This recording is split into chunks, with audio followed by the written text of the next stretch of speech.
네, 새해 첫 아침 묵상 시작하겠습니다. 우리 사도신경으로 신앙 고백합니다. 나는 전능하신 아버지 하나님, 천지의 창조주를 믿습니다. 나는 그의 유일하신 아들, 우리 주 예수 그리스도를 믿습니다. 그는 성령으로 잉태되어 동정녀 마리아에게서 나시고 본디오 빌라도에게 고난을 받아 십자가에 못 박혀 죽으시고 장사된 지 사흘 만에 죽은 자 가운데서 다시 살아나셨으며 하늘에 오르시어 전능하신 아버지 하나님 우편에 앉아 계시다가 거기로부터 살아있는 자와 죽은 자를 심판하러 오십니다.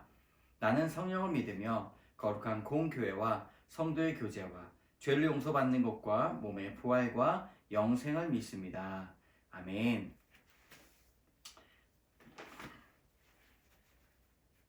우리 21장 함께 찬양하겠습니다. 찬송가 21장입니다. 다 찬양하여라 전능왕 창조의 주께 내오나 주 찬양 평강과 구원의 주님 성도들아 주 앞에 이제 나와 즐겁게 찬양하여라 다 찬양하여라 놀라운 만유의 주께 포근한 날개 밑 늘 품어주시는 주님 성도들아 주님의 뜻 안에서 내 소원 다 이루리라 다 찬양하여라 온몸과 마음을 바쳐 이 세상 만물이 주 앞에 다 나와 찬양 성도들아 기쁘게 소리 높여 영원히 찬양하여라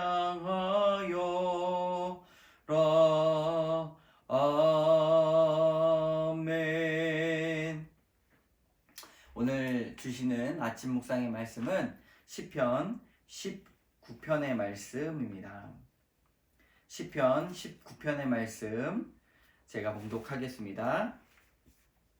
하늘이 하나님의 영광을 선포하고 궁창이 그의 손으로 하시는 일을 나타내는도다. 날은 날에게 말하고 밤은 밤에게 지식을 전하니 언어도 없고 말씀도 없으며 들리는 소리도 없으나 그의 소리가 온 땅에 통하고 그의 말씀이 세상 끝까지 이르도다. 하나님이 해를 위하여 하늘의 장막을 베푸셨도다. 해는 그의 신방에서 나오는 신랑과 같고 그의 길을 달리기 기뻐하는 장사 같아서 하늘 이 끝에서 나와서 하늘 저 끝까지 운행하며 그의 열기에서 피할 자가 없도다. 여호와의 율법은 완전하여 영혼을 소송시키시며 여호와의 증거는 확실하여 우둔한 자를 지혜롭게 하며 여호와의 교훈은 정직하여 마음을 기쁘게 하고 여호와의 계명은 순결하여 눈을 밝게 하시도다. 여호와를 경외하는 도는 정결하여 영원까지 이르고 여호와의 법도 진실하여 다 의로우니 금 곧 많은 순금보다 더 사모할 것이며 꿀과 송이꿀보다 더 달도다. 또 주의 종이 이것으로 경고를 받고 이것을 지킴으로 상이 크니이다. 자기 허물을 능히 깨달을 자 누구리요? 나를 숨은 허물에서 벗어나게 하소서. 또 주의 종에게 고의로 죄를 짓지 말게 하사 그 죄가 나를 주장하지 못하게 하소서. 그리하면 내가 정직하여 큰 죄가에서 벗어나겠나이다. 나의 반석이시오 나의 구속자이신 여호와여 내 입의 말과 마음의 묵상이 주 앞에 연락되기를 원하나이다. 아멘. 오늘도 주의 말씀이 우리를 변화시키실 것입니다. 시편 19편은 자연 그리고 하나님의 말씀 곧 성경에는 율법이라고 나오는데 그곳 가운데 나타내신 하나님의 계시에 대해서 찬양하고 있습니다. 이것을 풀어서 말씀드리면 자연을 바라보고 또 하나님께서 주신 명령들을 하나하나 자세히 살펴보면 그곳에 하나님의 성품과 인격이 잘 드러난다는 사실입니다. 어떤 한 사람의 목소리와 사용하는 단어를 듣게 되다 보면 그곳에 인격이 묻어나고 성품이 드러나는 것과 같습니다. 하나님께서 만드신 창조물들을 마찬가지로 바라보게 되면 우리는 하나님을 만날 수가 있습니다. 봄, 여름, 가을, 그리고 겨울, 뜨거운 햇빛과 어둠을 밝히는 달빛, 그리고 높은 산과 깊은 바다를 바라보면 하나님께서 만들어주신 이 신비로운 세상이 참 놀랍구나 생각이 되고요. 이것을 만드신 하나님을 찬양할 수밖에 없습니다. 우리 1절, 2절 같이 읽겠습니다. 하늘이 하나님의 영광을 선포하고 궁창이 그의 손으로 하신 일을 나타내는도다. 날은 날에게 말하고 밤은 밤에게 지식을 전하니. 이 시에는 아름다운 오밀과 대꾸법이 등장합니다. 하늘과 궁창, 날과 밤. 하늘에는 하나님의 영광이 드러나고 궁창에는 하나님의 손길이 나타난다고 말하고 있습니다. 낮은 낮으로서 찾아옵니다. 밤은 밤으로서 우리에게 강연을 한다고 이야기합니다. 그러므로 낮을 봐도 하나님, 밤을 보아도 하나님이 드러나고 그것 자체가 증거다 말씀하고 있습니다. 3절과 4절입니다. 언어도 없고 말씀도 없으며 들리는 소리도 없으나 그의 소리가 온 땅에 통하고 그의 말씀이 세상 끝까지 이르도다. 하나님이 해를 위하여 하늘의 장막을 베푸셨도다. 자연은 말도 없습니다. 그리고 소리도 없지만 하나님의 소리가 온 땅에 들리는 듯 하고 또 그의 하나님의 신비로운 목소리가 이 자연을 통해서 우렁차게 나온 것 같습니다. 하나님께서 해를 위해 하늘에 커다란 지붕, 장막을 만들어 주셨다고 말하는데 참 시편 19편을 보면 참 아름다운 시편이다 생각이 됩니다. 표현이 너무나 아름다워서 이 19편을 참 암송해도 좋겠다 생각이 됩니다. 시인이 살던 그 시절에는 뭐 과학이 있겠습니까? 아니면은 뭐 해와 달들을 바라볼 수 있는 망원경이 있었을까요?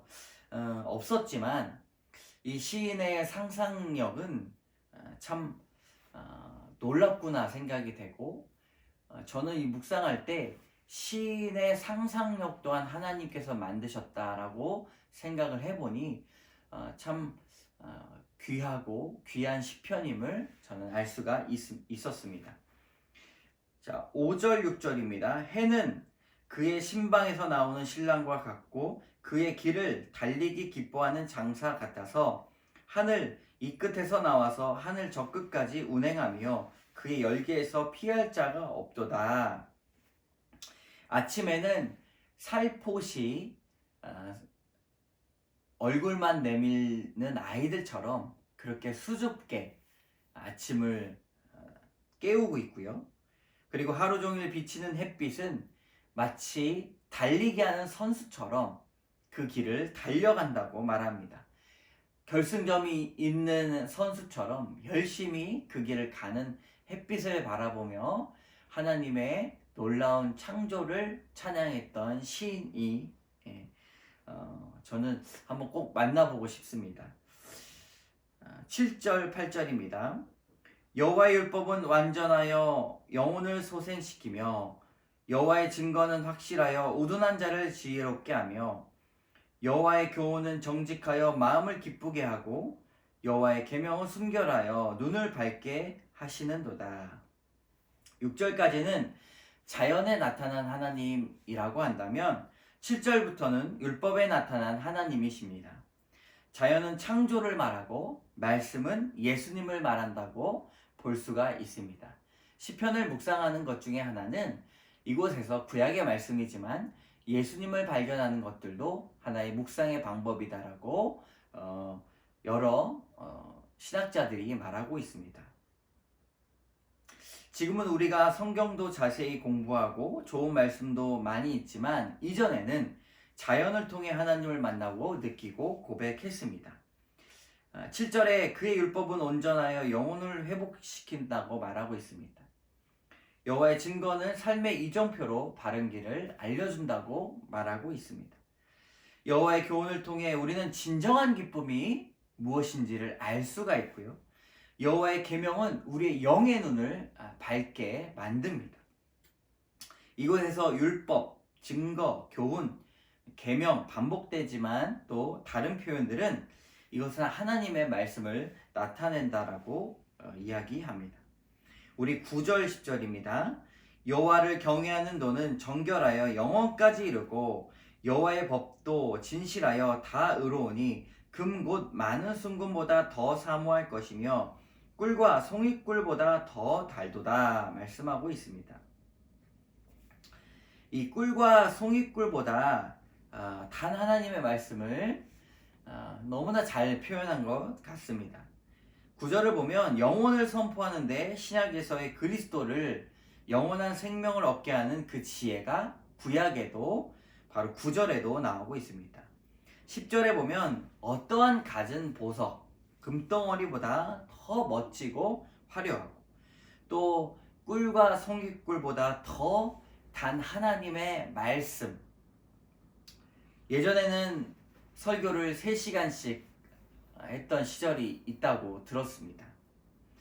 이때는 말씀이 꿀과 같이 달고 송이꿀보다 더 달았다는 우리 믿음의 선조들의 이야기가 있었는데요. 오늘 시편도 그런 말씀의 맛을 이렇게 표현하고 있습니다.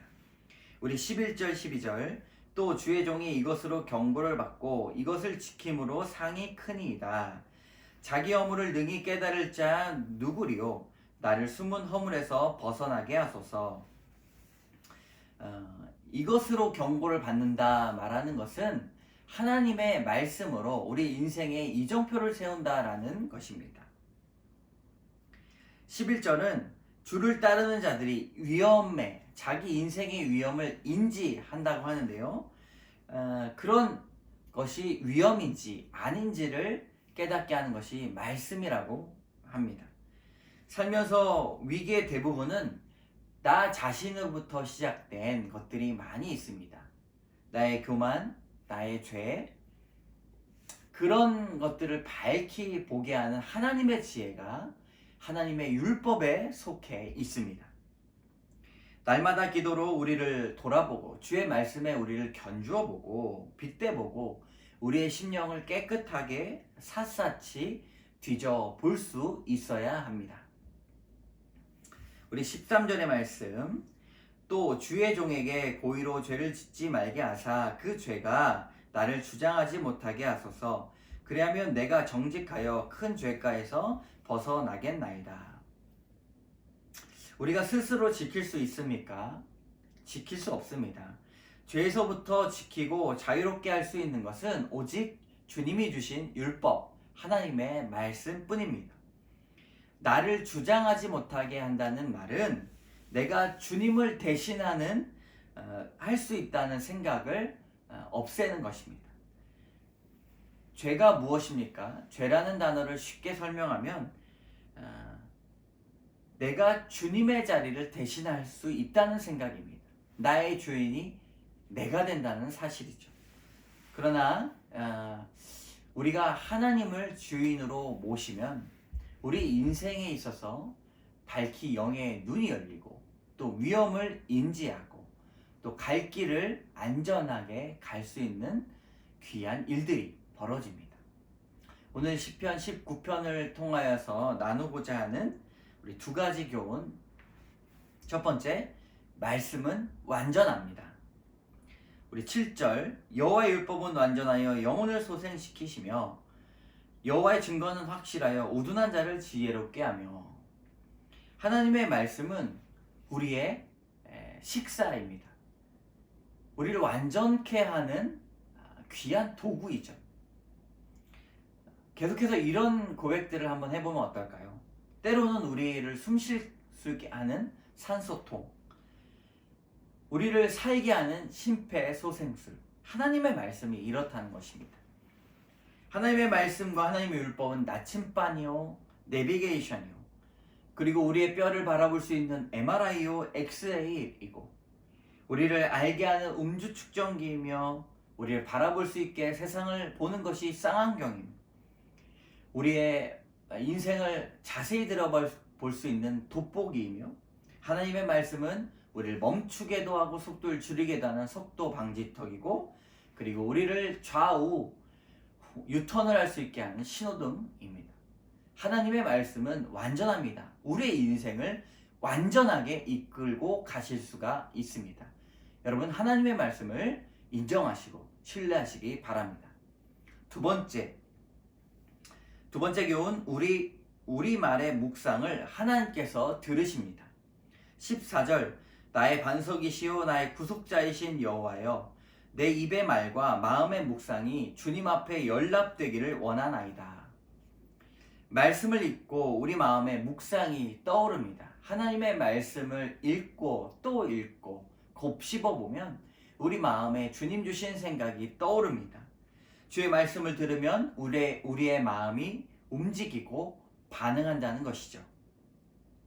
그래서 그 묵상에 감사를 표현하고 찬양을 부르고 기도할 때 하나님은 그것을 즐겨 들으십니다.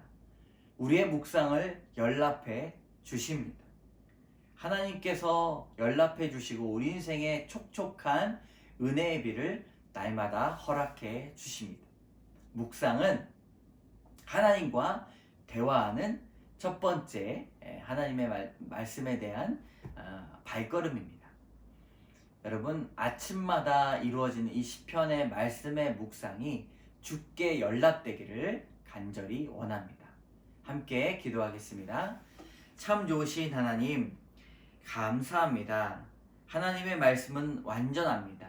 주의 말씀으로 우리 인생을 밝히 볼 수 있도록 인도하여 주시고, 하나님의 증거로 날마다 우둔한 자를 지혜롭게 하여 주시옵소서. 하나님의 교훈으로 우리의 마음을 기쁘게 하여 주시고, 주님 주신 계명으로 우리를 순결하고 눈이 밝게 하여 주시옵소서. 하나님, 우리의 묵상이 주께 연락되기를 원합니다. 주의 말씀을 듣고 또 묵상할 때 우리의 마음에 깊은 반응이 일어나게 하여 주시옵소서. 그래요, 주님을 찾고 또 찾을 때에 주님 만나게 하여 주시옵소서. 오늘도 귀한 하루 되게 하여 주시고 모든 말씀 예수님 이름으로 기도드립니다. 아멘. 우리 주기도문으로 예배를 마칩니다. 하늘에 계신 우리 아버지, 아버지의 이름을 거룩하게 하시며 아버지의 나라가 오게 하시며 아버지의 뜻이 하늘에서와 같이 땅에서도 이루어지게 하소서. 오늘 우리에게 일용할 양식을 주시고 우리가 우리에게 잘못한 사람을 용서하여 준 것 같이 우리 죄를 용서하여 주시고 우리를 시험에 빠지지 않게 하시고 악에서 구하소서. 나라와 권능과 영광이 영원히 아버지의 것입니다. 아멘. 오늘도 주의 말씀으로 승리하시는 여러분 되시기를 주님의 이름으로 축복합니다.